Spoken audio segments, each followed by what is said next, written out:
하도록 하겠습니다. 요한의 제자들과 바리새인들이 금식하고 있는지라 사람들이 예수께 와서 말하되 요한의 제자들과 바리새인의 제자들은 금식하는데 어찌하여 당신의 제자들은 금식하지 아니하나이까?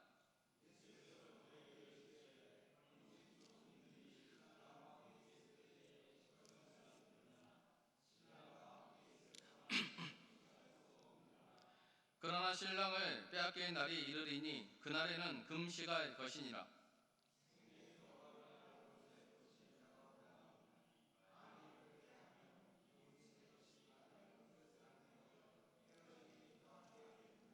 다 같이 읽겠습니다.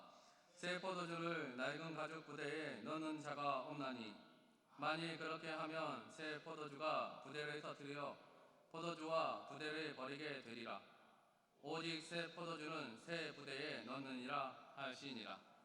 아멘. 오늘은 새 포도주는 새 부대라는 제목으로 말씀을 전하도록 하겠습니다.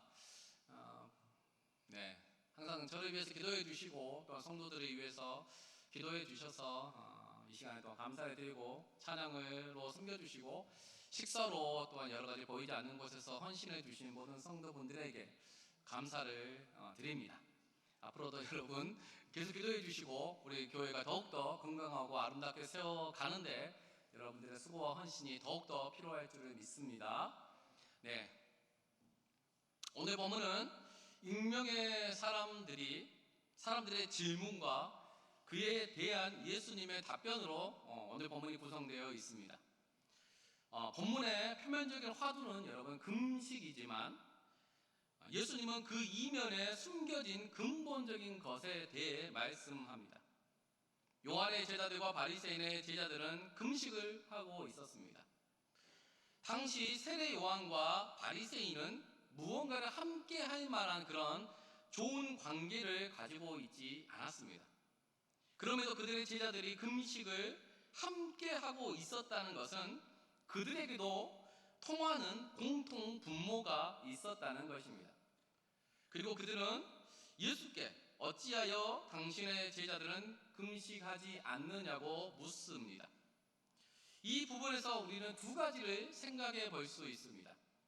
하나는 예수님의 그 대중적 지위와 위치가 세례 요한과 바리새인과 비견될 만한 그런 위치, 그런 자리에 있었다는 것입니다.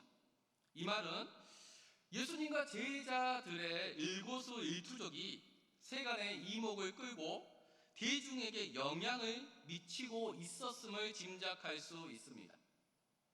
이 질문이 그것을 잘 보여줍니다.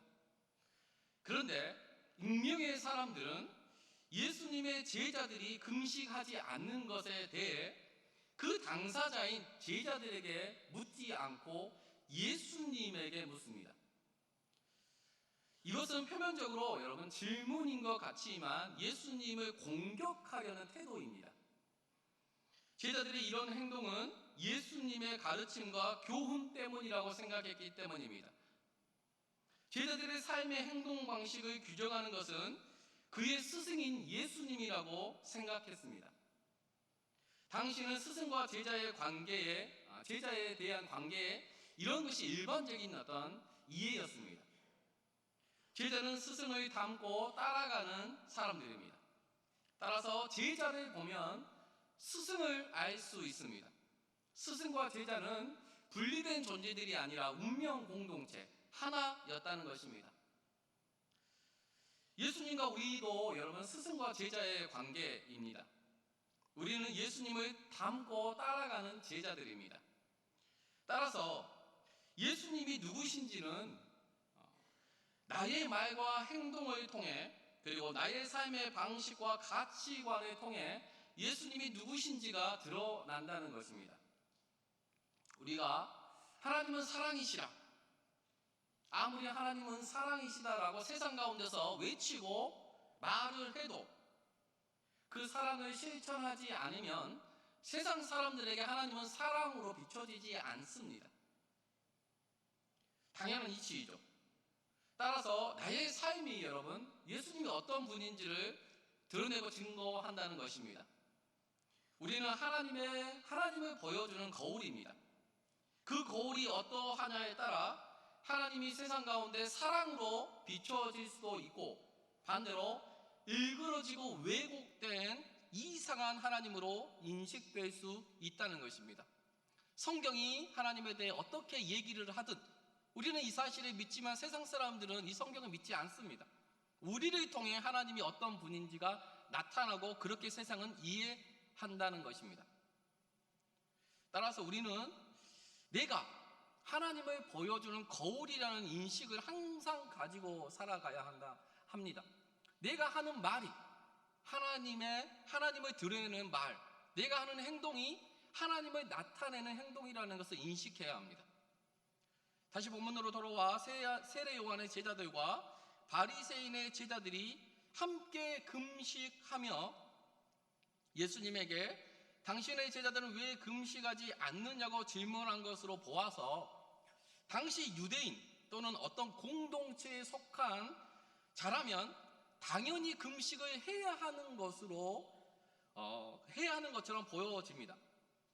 그래서 한번 찾아보았습니다. 당시 사람들은 세 가지 이유로 크게 금식을 했다고 합니다.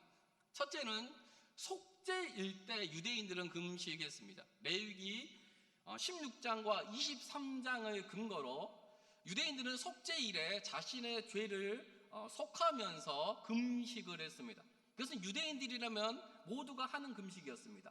두 번째로는 유대인들은 사랑하는 가족이 병들거나 아플 때 또는 죽거나 큰 어려움을 겪을 때 금식했습니다.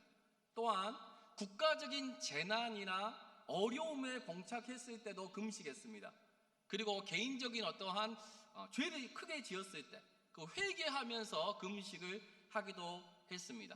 이것이 두 번째 이유입니다. 셋째는 유대인들은 하나님의 나라의 도래를 위해 금식했다는 것입니다. 그들은 종말의 때에 이루어질 구원의 날을 고대하며 살았습니다. 그들은 금식과 금욕 생활을 통해서 그 하나님의 나라가 속히 임하는 그 때를 그들의 그 금식과 금욕 생활을 통해서 앞당길 수 있다고 생각을 했습니다. 누가복음 17장 20절에 보면 바리새인들이 하나님의 나라가 어느 때에 임하니까 라고 예수님에게 물어보는 것처럼 그들의 인생에 있어서 최대 관심사는 하나님의 나라가 임하는 것이었다는 사실입니다. 따라서 지금 세례 요한과 바리새인들의 제자들이 함께 금식하는 공통의 목적은 하나님 나라의 도래에 있습니다. 당시 로마가 이스라엘을 지배하고 메시아 대망사상에 대한 기대가 무르익고 있었을 때였기 때문에 아마도 이들은 더욱더 금식과 금욕 생활에 전념했을 것입니다. 하지만 예수님의 제자들은 금식과 금욕 생활을 전혀 하지 않았습니다. 그들은 정반대의 행보를 보입니다. 혼인잔치에 참석하고 죄인들과 함께 식사를 하며 즐거운 시간을 보냅니다. 그래서 예수님을 먹기를 탐하고 포도주를 즐기는 사람이라고 비난했습니다. 세상이 바라볼 때 예수님과 그 제자들은 희귀종이었다는 것입니다. 특이한 사람들이었습니다. 이처럼 세상이 우리를 희귀종으로 볼 수 있습니다. 그래서 예전에는 예수쟁이라고 우리 그리스도인들을 불렀죠. 예수에게 미친 사람들이라는 뜻입니다. 하지만 지금은 예수쟁이라고 부르지 않죠. 예수에게 미친 사람처럼 안 보이기 때문이 아닐까 저는 생각해 보았습니다. 그들이나 우리나 별반 차이가 없다고 생각하기 때문일 것입니다. 세상이, 이웃이, 가족이 나를 어떻게 바라보는지 우리는 생각해야 합니다. 나를 바라보는 그 시각이 바로 하나님을 바라보는 시각이기 때문입니다.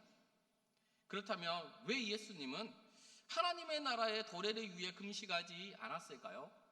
이에 대한 답변으로 예수님은 세 가지 비유를 들어서 설명합니다. 첫째는 혼인잔치입니다. 19절에 보면 예수께서 그들에게 이르시되 혼인집 손님들이 신랑과 함께 있을 때에 금식할 수 있느냐? 신랑과 함께 있을 동안은 금식할 수 없느니라. 여기 신랑은 예수님이고 혼인집 손님은 제자들입니다. 예수님은 혼인잔치가 벌어지고 있는 상황을 전제로 해서 말씀합니다. 혼인잔치는 여러분 기쁨의 날이자 흥과 가무가 있는 날입니다. 이 기쁜 날 금식하는 사람은 없습니다. 그런데 이 혼인잔치는 신랑 때문에 열린다는 것입니다. 이 혼인잔치를 가져오는 분은 신랑입니다. 신랑이 없는 혼인잔치는 존재할 수 없습니다. 따라서 이 혼인잔치를 가져오는 분은 예수님이신데, 예수님은 바로 하나님 나라를 이 혼인잔치로 비유합니다. 혼인잔치의 주인공이신 예수님이 이 땅에 하나님 나라를 가져온 분이라는 것을 말씀하고 있습니다. 그 하나님 나라를 가져온 분이 그들과 지금 함께 계시기 때문에 결코 금식할 수 없다는 것입니다. 이처럼 혼인잔치는 하나님 나라가 이미 임했다는 것을 보여주는 하나님 나라의 또 다른 어떠한 모형입니다. 이미지입니다. 그림입니다. 그런데 유대인들은 하나님 나라의 도래를 위해 오랫동안 금식하며 금욕 생활을 하면서도, 그리고 자신의 기대와 소망이 이미 실현되어 그 나라의 왕이신 예수님이 그들 앞에 계셨음에도 불구하고 그것을 알지 못했습니다. 그래서 그 나라를 이미 가져온 예수님에게 하나님의 나라가 어느 때에 임하나이까라고 묻는 어리석음을 스스로 드러냈습니다. 그들은 이미 임한 하나님 나라에 살면서도 그 나라를 누리거나 경험하지 못했다는 것입니다. 그렇다면 우리는 어떨까요? 하나님 나라는 이미 임했습니다. 아직 완성되지 않았을 뿐입니다. 우리는 이미 임한 하나님 나라에서 완성될 예수님의 재림의 때를 소망하며 살아가고 있는 성도들입니다. 따라서 우리는 이 땅에서 하나님 나라를, 천국을 누리며 살아가야 합니다. 그것이 내가 구원받은 증거입니다. 누가복음 17장 21절에 또 여기 있다 저기 있다가도 못하리니 하나님의 나라는 너희 안에 있느니라. 하나님 나라가 우리 안에 이미 임했다는 것입니다. 그렇다면 하나님 나라가 이미 우리 안에 임했다는 것을 무엇을 통해 알 수 있을까요? 그것은 하나님의 나라가 어떤 나라인지 알면 간단합니다. 우리는 하나님의 나라라고 표현을 하지만 엄밀히 정확하게 따지면 하나님의 왕국이라고 표현하는 것이 그 의미를 좀 더 선명하게 보여줍니다. 그래서 여러분, 영어 성경에는 The Nation of God이라고 번역하지 않고 전부 다 The Kingdom of God이라고 영어 성경은 번역합니다. 따라서 즉 하나님의 왕국이라는 것입니다. 우리는 왕국 시대를 살아가지 않기 때문에 나라라고 번역을 했지만 하나님의 왕국이 정확합니다. 하나님이 왕으로 다스리는 나라가 하나님 나라의 의미입니다. 하나님의 통치와 다스림이 있는 곳이 천국입니다. 그 천국을 가시적으로 보여주는 것이 여러분 바로 교회입니다. 하나님은 말씀과 성령을 통해 교회를 다스립니다. 교회가 천국이어야 하는 이유입니다. 그렇다면 우리 구민신일교회는 천국일까요?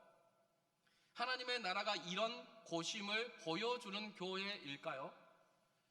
하나님 나라는 잔치로 비유된다고 말씀드렸는데 잔치가 매 주일마다 우리 구민신일교회에서 일어나고 있을까요? 여러분들이 생각할 때 어떠시나요? 우리 교회는 하나님의 나라를 보여주고 있는 교회일까요? 매 주일마다 잔치가 일어나서 모든 성들이 너무 기뻐하고 즐거워하고 행복해하는 곳일까요? 만약 그렇지 못하다면 그 이유는 무엇일까요? 하나님의 통치와 다스림을 온전히 받지 못하기 때문이죠. 하나님의 나라가 이미 임했다고 분명히 말씀하셨는데 우리는 왜 하나님의 나라가 임한 것을 온전히 누리지 못하거나 희미하게 경험할까요? 생각해야 합니다. 하나님의 통치와 다스림을 받지 않기 때문이라는 것입니다. 하나님이 나의 삶의 주인이자 왕이심을, 내가 지금 하나님 앞에 있다는 신전 의식을 잊고 무감각하게 살아가기 때문입니다. 하나님을 의식하는 삶을 살아야 하는데 자꾸 망각하기 때문입니다. 사단은 하나님을 잊고 살아가게 만듭니다. 나와 우리 공동체가 하나님의 통치와 다스림을 받아야 하는 존재임을 인식하지 못하게 만듭니다. 습관적으로 교회에 나오게 하고 자기 만족에 취해 신앙생활을 하게 합니다. 교회의 마당만 밟고 가게 하고 하나님께 보이러 나오는 수준에 머물러 있게 합니다. 천국 잔치에 대한 기대나 기쁨, 감흥은 점점 사그라져 가게 하고 그것을 당연한 것으로 익숙해지게 만듭니다. 그 익숙함에서 안정감과 안식을 찾으려 하고 이것이 신앙생활 일환이 하고 자기 기만에 빠지게 합니다. 이것이 사단의 속임이고 전략입니다. 그럼에도 변치 않는, 변할 수 없는 진실은 교회는 하나님의 나라가 임한 곳이자 그 하나님의 나라를 보여주는 곳이라는 사실입니다. 천국 잔치가 열리는 곳이 교회여야 한다는 것입니다. 이것이 예수님이 이미 가져온 하나님 나라의 모습입니다. 그렇다면 우리는 이미 임한 하나님 나라를 누리며 경험하고 있는지, 아니면 유대인처럼 이미 임한 하나님 나라에 살면서도 그 나라가 도래하기를 기도하고 있는 어리석음을 보이고 있지는 않은지를 생각해야 한다는 것입니다. 많은 분들이 죽어서 하나님의 나라를 가려고 생각합니다. 여러분, 하나님 나라가 이미 이 땅에서 임했는데 내가 이 땅에서 그 하나님의 나라를 누리지 못하면서 어떻게 죽어서 하나님의 나라를 들어갈 수 있다고 생각할 수 있을까요? 말이 안 맞지 않습니까? 생각해보면 똑같은 하나님의 나라입니다. 다른 나라가 아니라는 거예요. 그럼 이 땅에서도 하나님의 나라를 누려야죠. 이처럼 예수님이 이 땅에 오심을 통해 하나님의 나라가 도래했습니다. 하나님 나라의 왕이신 예수님이 이 땅에 임했기 때문에 더 이상 금식할 이유가 없습니다. 하지만 예수님은 금식해야 할 때가 있다고 말씀합니다. 20절에 그러나 신랑을 빼앗길 날이 이르리니 그 날에는 금식할 것이니라. 여기 신랑을 빼앗길 날은 예수님이 유대인에 의해 고초를 겪고 십자가에서 처형된 날을 말합니다. 이때는 슬픔의 날이기 때문에 금식하라는 것입니다. 이것을 우리에게 적용해 보면 우리는 평소 때는 금식할 이유가 없습니다. 금식을 굳이 하지 않아도 된다는 거예요. 하지만 우리 공동체가 하나님의 나라를 누리지 못할 때, 교회된 우리 공동체 안에 하나님 나라의 모습이 드러나지 않거나 희미해질 때 우리는 금식해야 합니다. 또한 하나님의 통치와 다스림에 역행하는 분열과 분쟁이 일어날 때 금식해야 합니다. 그리고 교회적으로 어려움에 봉착했을 때 금식해야 합니다. 그렇다면 지금은 우리 교회가 금식해야 할 때일까요? 아니면 잔치를 하며 기뻐해야 할 때일까요? 지금은 금식해야 할 때라고 생각합니다. 성도들이 마음을 모아 하나님을 간절히 찾고 구해야 할 때입니다. 나를 부인하고 나와 우리 공동체 안에 하나님의 나라가 뚜렷이 임하는 것을 경험할 수 있도록 부르짖어야 할 때가 지금입니다. 그리고 담임 목회자가 청빙되어 교회가 든든히 세워져 갈 때 그때 함께 잔치하며 기뻐하는 우리 구민신일교회가 되게 예수님의 이름으로 축원드립니다. 다시 본문으로 돌아와 예수님은 지금은 하나님의 나라를 가져온 내가 너희와 함께 있기 때문에 금식할 이유가 없다고 말씀합니다. 그리고 기뻐하라는 것입니다. 잔치에 참여하라는 것입니다. 앞서 언급했던 성경은 하나님의 나라를 잔치로 비유합니다. 마태복음 22장 2절에 천국은 마치 자기 아들을 위하여 혼인 잔치를 베푸는 어떤 임금과 같으니, 잔치에 있어서 핵심은 신랑 대신 예수 그리스도입니다. 예수님이 잔치를 가져오신 분입니다. 또한 잔치에는 반드시 갖추어야 할 것이 있습니다. 그것은 예복과 포도주입니다. 이 두 요소가 없으면 잔치에 참여할 수 없고 잔치는 이어질 수 없습니다. 먼저는 예복입니다. 마태복음 22장 12절에서 13절에 이르되 친구여 어찌하여 예복을 입지 않고 여기 들어왔느냐 하니, 그가 아무 말도 못하거늘 임금이 사원들에게 말하되 그 손발을 묶어 바깥 어두운 데 내던지라. 거기서 슬피 울며 이를 갈게 되리라 하니라. 이처럼 예복을 준비하지 못한 자는 잔치에 참여할 수 없습니다. 둘째는 포도주입니다. 요한복음에 보면 가나 혼인잔치에서 포도주가 떨어집니다. 포도주가 떨어지면 잔치는 패하고 맙니다. 그래서 예수님은 물을 포도주로 바꾸심을 통해 잔치가 계속 이어지게 하셨습니다. 이처럼 잔치에는 반드시 포도주가 필요합니다. 예수님은 혼인잔치 비유를 통해 잔치에 있어 반드시 있어야 할 세 가지를 지금 말씀하고 있습니다. 신랑 대신 예수님과 예복과 포도주입니다. 그래서 두 번째와 세 번째 비유를 옷과 포도주로 든 이유가 아마 여기에 있지 않을까 생각합니다. 21절에 보면 생배 조각을 낡은 옷에 붙이는 자가 없나니 만일 그렇게 하면 기운 새 것이 낡은 그것에 당기어 헤어짐이 더하게 되느니라. 예수님은 생배 조각과 낡은 옷 그리고 새 것과 낡은 것을 지금 비교하고 계십니다. 낡은 옷과 낡은 것은 옛것으로 오늘 본문에서는 금식하며 괴로워하는 것입니다. 반대로 생배 조각과 새 것은 잔치하며 기뻐하는 것입니다. 옛것은 금식이자 슬픔이며 괴로움입니다. 반대로 새 것은 잔치이며 기쁨이자 즐거움입니다. 우리는 금식하며 기뻐할 수 없습니다. 잔치하며 슬퍼할 수 없습니다. 둘이 섞일 수 없습니다. 이 둘은 공존할 수 없는 관계라는 것입니다. 성도분들은 기운 옷이나 기운 양말을 다들 신어보셨을 겁니다. 이때 새 것을 도려내 낡은 양말에 대고 기우는 사람은 없습니다. 만약 그렇게 하면 새 것도 버리고 기운 부분도 결국 찢어져 버리기 때문입니다. 새 것과 옛 것 모두 버린다는 것입니다. 옛 것은 새 것에 어울리지 않는다는 것입니다. 새 시대에는 새 것이 필요하다는 말입니다. 세 번째 비유도 이 두 번째 비유와 의미상으로 유사합니다. 22절 새 포도주를 낡은 가죽 부대에 넣는 자가 없나니 만일 그렇게 하면 새 포도주가 부대를 터뜨려 포도주와 부대를 버리게 되리라. 오직 새 포도주는 새 부대에 넣느니라 하시니라. 당시 사람들은 포도주를 가죽 부대에 보관했습니다.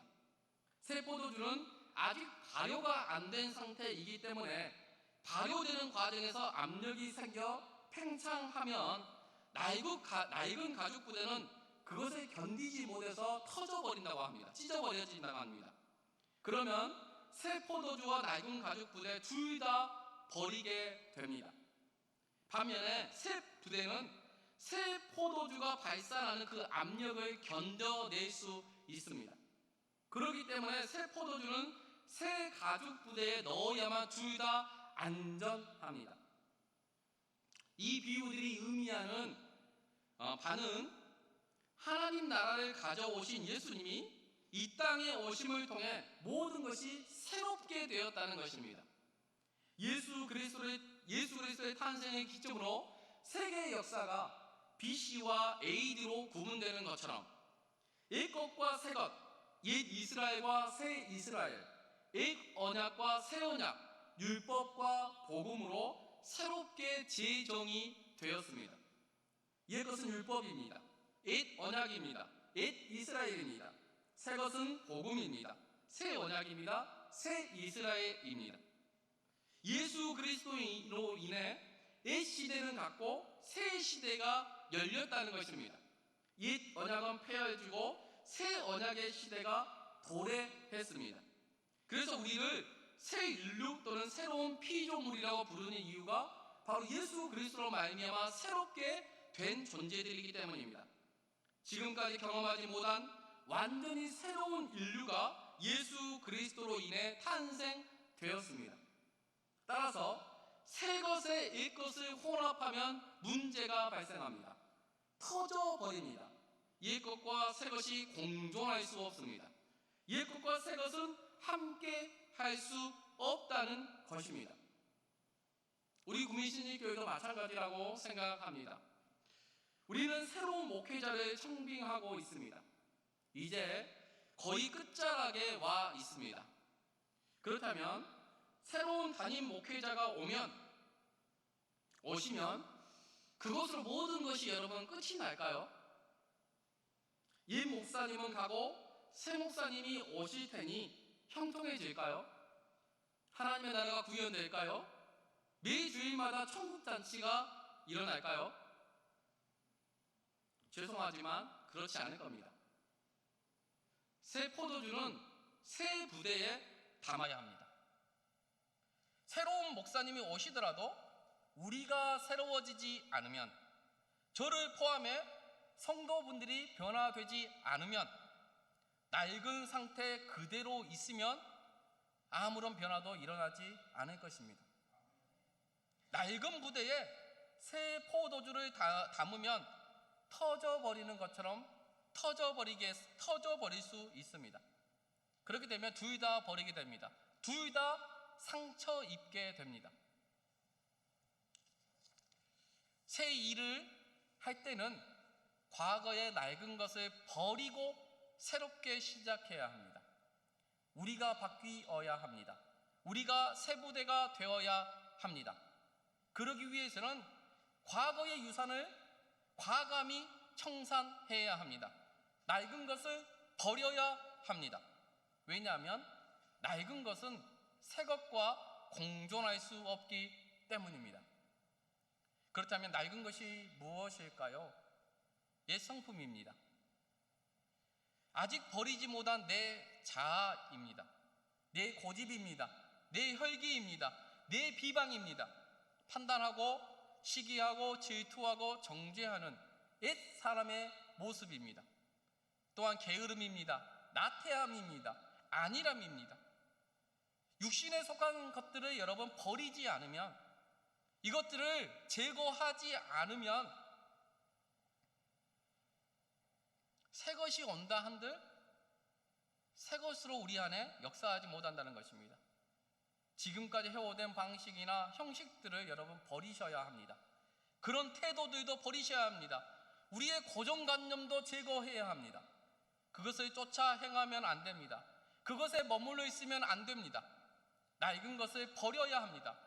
변화가 필요합니다. 변화는 선택이 아니라 필수입니다. 사역자인 저부터 변화되어야 합니다. 옛 것을 버려야 합니다. 기도해 주시기 부탁드립니다. 그리고 장로님들부터 변화되어야 합니다. 안수 집사님부터, 권사님부터, 집사님부터 모든 직분자들이 변화되어야 합니다. 솔선수범해야 합니다. 본을 보여주셔야 합니다. 예배의 자리, 말씀의 자리, 기도의 자리, 친교와 교제의 자리에 적극적으로 능동적으로 참여하셔야 합니다. 나 한 명쯤이야 하는 그런 안일한 생각은 버리셔야 합니다. 기도하는 삶으로 우리 구미신일교회가 도약해야 합니다. 예배에 여러분 모든 것을 걸어야 합니다. 예배에 실패하면 모든 것에 실패합니다. 예배에 성공하면 우리의 삶에 성공합니다. 하지만 예배에 성공하는 것이 여러분 만만치 않습니다. 왜냐하면 사단이 그것을 알기 때문이죠.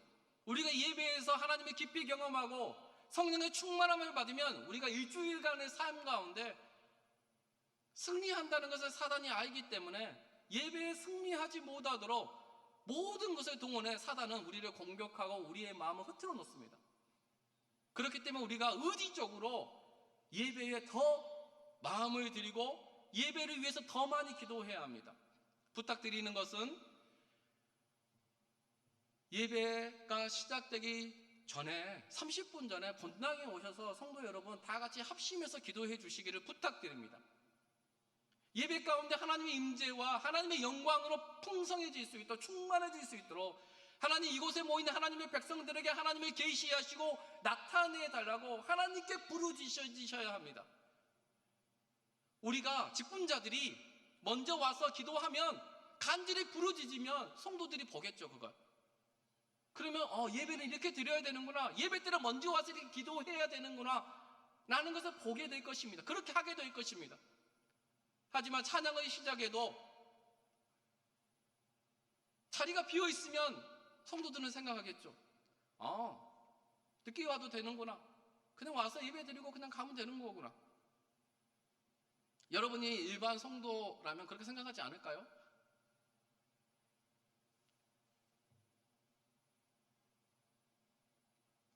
여러분 다시 한번 부탁드립니다. 30분 전에 오셔서 본당에서 우리 같이 함께 합심해서 찬양하며 기도하기를 부탁드립니다. 또한 여러분 친교나 교제의 자리를 만들어 기존 성도와 새신자 또는 예배만 참석하고 가는 분들이 더욱 친해질 수 있는 교제의 장을 만들어 주셔야 합니다. 예수 그리스도 안에서 모든 성도분들이 믿음의 교제를 나누어야 합니다. 장로님들부터 그런 분위기를 만드는데 앞장서 주시기를 부탁드립니다. 또한 성도분들은 장로님들의 권위를 인정하고 기도해 주셔야 합니다. 함께 천국잔치를 준비하고 그 잔치에서 모두가 기쁨과 만족과 은혜를 경험하도록 합력해야 합니다. 우리의 마음이 나뉘어지면 안 됩니다. 직분자들의 마음이 나뉘어지고 갈라지면 안 됩니다. 한마음 한뜻으로 으쌰으쌰 해야 합니다. 우리 이렇게 한번 해보자. 우리 예배를 위해서, 우리 기도회를 위해서 한번 모여보자. 그런 분위기가 조성되어져야 합니다. 하지만 그런 분위기는 직분자들부터 해야 합니다. 장로님들부터 해주시면 정말 감사드리겠습니다. 그러기 위해서는 여러분 낡은 나의 마음을 새 마음으로 바꾸어야 합니다. 내가 변화되지 않으면, 내 마음이 변화되지 않으면, 내 생각이 변화되지 않으면, 내 고집이 변화되지 않으면 여러분 아무런 변화도 일어나지 않습니다. 아무리 유능한 담임 목사님이 오셔도 내가 바뀌지 않는데, 내가 바뀔 마음이 없는데, 내 생각이 예전에 그대로 머물러 있는데 무슨 변화가 일어나겠습니까?